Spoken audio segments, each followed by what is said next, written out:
Fizi News 24. Fizi News 24. Média d'information en temps réel. Média d'information en temps réel.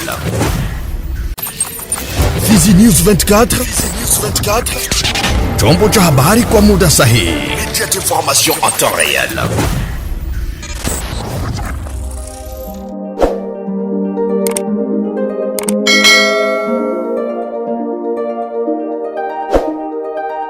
Habari za wakati huu mpenzi mtazamaji wa Fizi News 24 popote pale ulipo. Na hatumai umri wa afya na muda kama na uko kwenye TV yetu kwa ajili ya kusikiliza matangazo yetu na vipindi kaza wa kaza. Na huu ni muda mzuri wa kuweza kufuata taarifa habari zetu katika lugha tukufu la Kiswahili. Nitakuomba uweze kunipa sikio lako mwanzo hadi mwisho, nasema karibu. Tuanzie na uko Kirini ambako shirika la raia katika sekta Mutambala limelaani vikali vitendo vya uporaji wa mashine na vyombo vingine mbalimbali vya kivuvi ndani ya ziwa Tanganyika kwenye eneo la Kirini ndani ya sultani wa Babware tarafani Fizi. Kwa Kemeri Kaungo Bieneme, mkuu kiongozi wa muundo huo, ameonyesha kuwa ni jambo la kuhimiza kuona watu wanaofanya shughuli za kivuvi kuwa wahanga bila hata vyombo husika na usalama kuwajibika. Huyu hapa, tumsikilize. Ndio, tumepokea taarifa ya kwamba ndani ya Presqu'île du Babware umepitikana vitendo vya wizi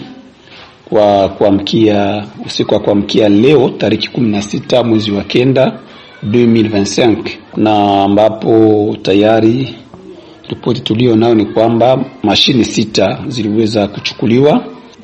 Kumechukuliwa mabateri pamoja na pano, na kwa wale wavuvi ambao walikuwa na hela wamekwenda kunyanganywa hela na wezi wenye kushikilia silaha. Kwetu kama ofisi ya shirika la raia ndani ya sekta Mutambala, tunakwenda kusema pole sana kwa wavuvi ambao walikuwa waanga wa wizi huo. Zaidi tunakwenda kuomba kwa vyombo vya usalama kufanya kazi yao ili wahusika wa vitendo waweze kukamatwa. Tunaweza kuomba kwa kila mmoja wa raia ambaye anaweza kuwa na information juu ya vile vitendo, anza wahusika kukuwa tayari kudenoncer kwa service ya securite, zaidi wakati huu ambapo kuna kuwa vikundi vingi vya watu wenye kushikilia silaha, wakati huu ambapo kuna kuwa mambo mengi ya uvamizi katika nchi yetu. Tunaweza kuwa sote macho ili kuangalia wapi adui yatatokea. Hiyo ni huzuni mkubwa ambao tunakwenda kuonesha. Vitendo vya wizi vinakuwa mara kwa mara vyenye kutokea, na tunajiuliza eske maservices za securite na autorite wetu eske wako wanachukua jukumu kwa ajili ya vitendo hivyo. Tunaweza kuwaomba kwa chef de secteur wetu wa Mutambala na viongozi wengine kuvalia njuga swala hili na kuangalia nini la kufanya ili raia jikutane kwamba iko protege. Na katika mji wa Uvira ni kwamba kazi za kumwaga mafuta kwa ajili ya kuweka lami yani goudron ndani ya barabara namba 5 ya taifa pa Uvira zimeanza rasmi mwanzoni mwa wiki mjini Uvira. Kwa jambo hilo, mashirika ya kiraia yanapongeza hatua ambayo imefikiwa kwa sasa. Udhibitisho uoni wake Dunia Misi, mratibu wa vuguvugu Machozi ya Raia katika mji wa Uvira, na ambaye ameanza kwanza kutoa mtazamo wake juu ya kazi hizo pa Uvira. Ya kwanza wazaji, tunashukuru kwa entreprise ya SK.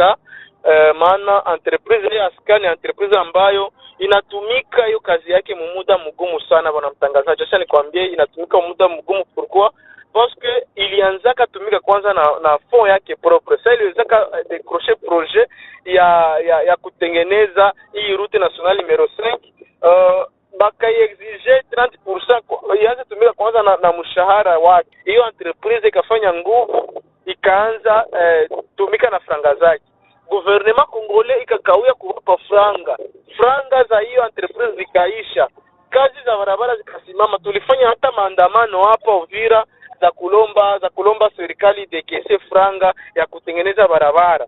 Tukaenda wengine wenzetu wakafika kama Kinshasa juu kwenda lomba franga ya kutengeneza barabara. Mungu akasaidia, gouvernement iliweza dekese franga za kutengeneza barabara.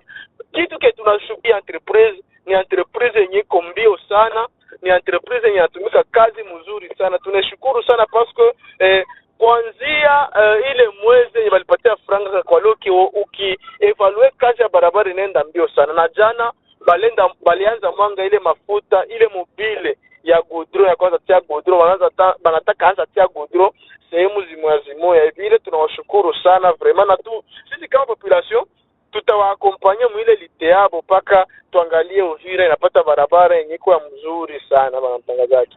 Hiyo godoro itatembea namna gani? Je, tuna neema ya hiyo godoro kufika mpaka hapa jijini Baraka? No, hiyo barabara ni ya 10 km. Inaanzia kwenye Kavimvira inaisha paka kuporo ya Kalundu.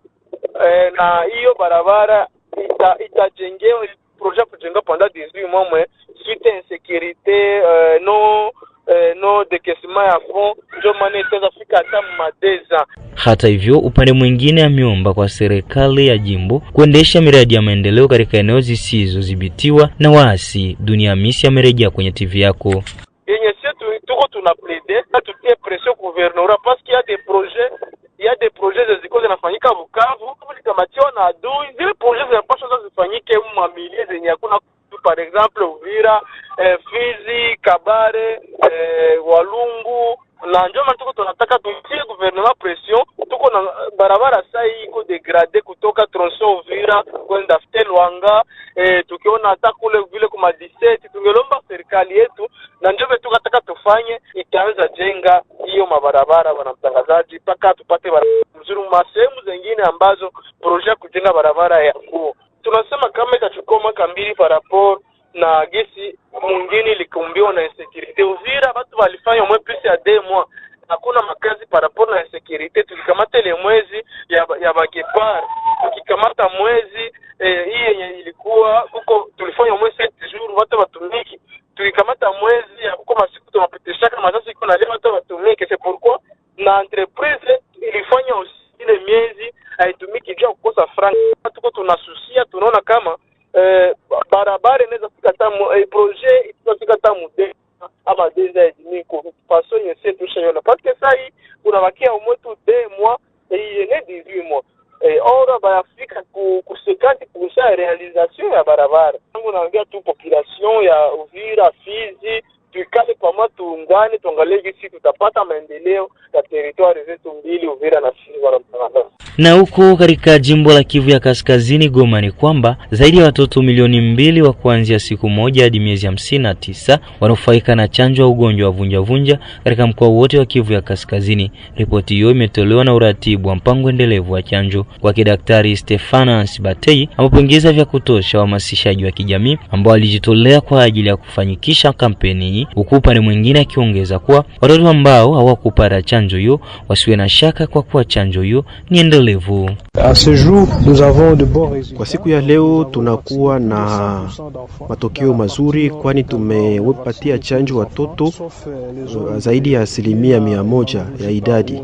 Katika eneo la kaskazini pia tumepatia chanjo watoto wote, isipokuwa tu katika mitaa ya afya ya Biena na Mangurujipa ambapo hatukupatia watoto wote. Katika eneo la kusini kunakuwa mitaa ya afya ambayo ilianza kampeni hii nyuma kidogo, na hii ni kwa sababu ya kukosekana kwa vifaa, ila tunadhani kuwa tumepatia chanjo watoto zaidi ya milioni 2. Tunakuwa zaidi ya 116 na ya watoto ambao wamepewa, na tunaendelea kuwahesabu. Donc on a même recommandé un dénombrement. Na huko Baraka ni kwamba shirika la wamiliki wa duka za damu mjini Baraka tarafani Fizi Profafi limeomba kwa uongozi wa mji kuondolea tozo wanaolipa kwenye kifuko cha Aibas. Hivyo ni kutokana na gharama wanazozitumia kwa nyingi wakati wa kuagiza mizigo ya dawa. Akizungumza na TV yako, Bwana Wilonja Nondo Mambafari, kiongozi wa shirika hilo, amesema kuwa wana tozo nyingi ambazo wanazilipa kwa meya ya jiji la Baraka. Kwa hivyo ni vyema uongozi wa jiji kufikiria kwa kina juu ya tozo hiyo. Changamoto tunakumbana nayo ni kufatana. Kwanza na waza serikali inajua kama wakati maji ilipanda ikafunga barabara ya kutoka Uvira hadi hapa Baraka na kadhalika, kukua gisi ya mizigo ikuwe inatoka njia ya barabara ifike hapa Baraka. Wale wachuruzi wakapata mawazo ya kusema wakamate kukia na tuletea mizigo kutoka Uvira njia ya maji na kuifikisha hapa Baraka. Oro ile njia ya maji tunaitumikia ni par default, lakini kabisa biashara kisha kuwa njia ya mai, kama haijafika si wachuruzi atukwake na amani, kwa sababu mai tu inakuwa tu ni kutuombesha tu. Madifikite tuko nao, tuko napata pale kubichi ya pale kwa Ibazi, wakati wachuruzi wanaenda tafuta biashara kutoka Uvira, tunalipa kwanza transforo ya kutoka Uvira kufika hapa Baraka. Ile biashara wakati ngali mumaji ni bale badebardere ndo bataitosha mumaji baifikishe mwinchikavu. Bale badebardere pia tunabalipa taksi ya 3 kakia ongeza ile taksi conventionnelle ya mairie yenye walipatana entre feke société civile na kadhalika na mairie yetu. Vraiment tunaona sasa vile tuko trop surchargé sana, buchuruzi atufaidike kitu. Biashara inaanza fika hapa iko bei juu sana.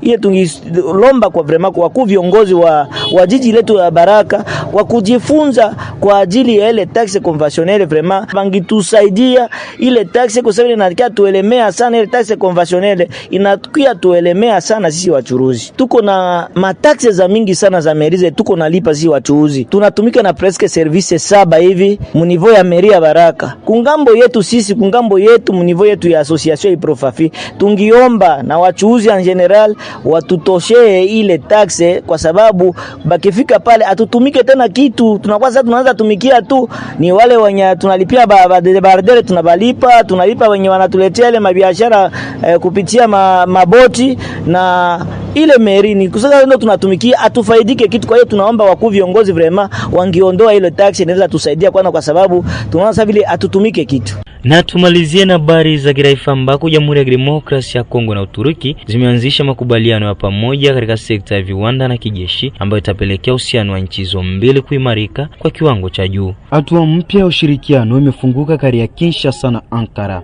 Naibu waziri mkuu na waziri wa ulinzi wa kitaifa na balozi wa Uturuki nchini DRC walisaini makubaliano katika sekta ya jeshi na viwanda Jumanne Septemba 16 huko Kinshasa. Gika Bombo Mwandiamvita na Murat Uluk walisaini hati hii mbele ya mkuu wa majeshi ya FARDC Generali Jilebanza Mwilambwe. Kupitia makubaliano haya, serikali za Kongo na Uturuki zimethibitisha kupatikana kwao kamili ili kuimarisha uhusiano wa nchi mbili kwa faida yao, na wanapanga kufanya tathmini katika siku zijazo. Mwadiplomasia wa Uturuki alionyesha kuridhika kwa serikali yake kuhusu kuanza kwa utekelezaji wa makubaliano haya ya ushirikiano yaliyoanzishwa na mapokezi ya ujumbe mkubwa wa tasnia ya viwanda na ulinzi wa Uturuki. Kwa upande wake, mkuu wa ulinzi wa Kongo, uwepo wa balozi wa Uturuki kwenye udongo wa Kongo unaashiria ubora wa ushirikiano wa kijeshi na wa viwanda katika nchi hizi mbili ndugu. Naibu waziri mkuu, waziri wa ulinzi wa kitaifa, pia alionyesha mapenzi ya serikali ya Suminwa kuunda tasnia ya ulinzi ya Kongo ikiiga mfano wa Uturuki kupitia ushirikiano ambao ni kama mfano wa kuigwa katika sekta ya kijeshi na viwanda. Julai iliyopita, Gika Bombo Mwandiamvita alienda kwenye misheni rasmi katika Jamhuri ya Uturuki ambapo alishiriki katika onyesho la sekta ya ulinzi la kimataifa la 17 IDF 2025. Tukiachana na habari hizo, upande mwingine katika baraza la bunge la kitaifa nchini Jamhuri ya Kidemokrasia ya Kongo mambo yanaendelea kuwa mabaya. Hali inazidi kuwa tete zidi ya ofisi ya Kamere. Jumanne Septemba 16, wabunge wa kitaifa walitia saini ombi la kumfukuza Jean-Claude Isaac Chilumbai, makamu wa kwanza wa spika wa bunge la kitaifa. Ombi hilo ambalo tayari limesainiwa na wabunge 54 limepelekwa Jumatano hii saa 3 asubuhi. Mpango huo unaongozwa na mbunge Samuel Yumba. Wasaini wanakosoa Chilumbai kutokuwepo kwake kwa muda mrefu kwenye vikao vya bunge na kushirikiana kwake na Vital Kamerhe kuzia ombi la kumuondoa la kamisheni husika. Ikiwa mbinu itafanikiwa, Mbosso atakuwa mtu wa mwisho wa ofisi ya Kamerhe, kisha atakuwa na jukumu la kuhariri uchunguzi wa ombi zidi ya wenzake 6. Bila shaka hadi hapo ndipo tumefika mwisho wa taarifa yetu ya habari katika lugha tukufu la Kiswahili. Ninaendelea kushukuru ambao unaendelea kunitegea sikio na kunipa macho yako. Hii ni Fizi News 24 inakujia mashariki mwa nchi ya Jamhuri ya Kidemokrasia ya Kongo. Usisahau kulike, kushare na kusubscribe ili wa kwanza kupata taarifa zetu kila wakati na kwa muda sahihi. Fizi News 24, média d'information en temps réel. Fizi News 24, chombo cha habari kwa muda sahihi. Média d'information en temps réel.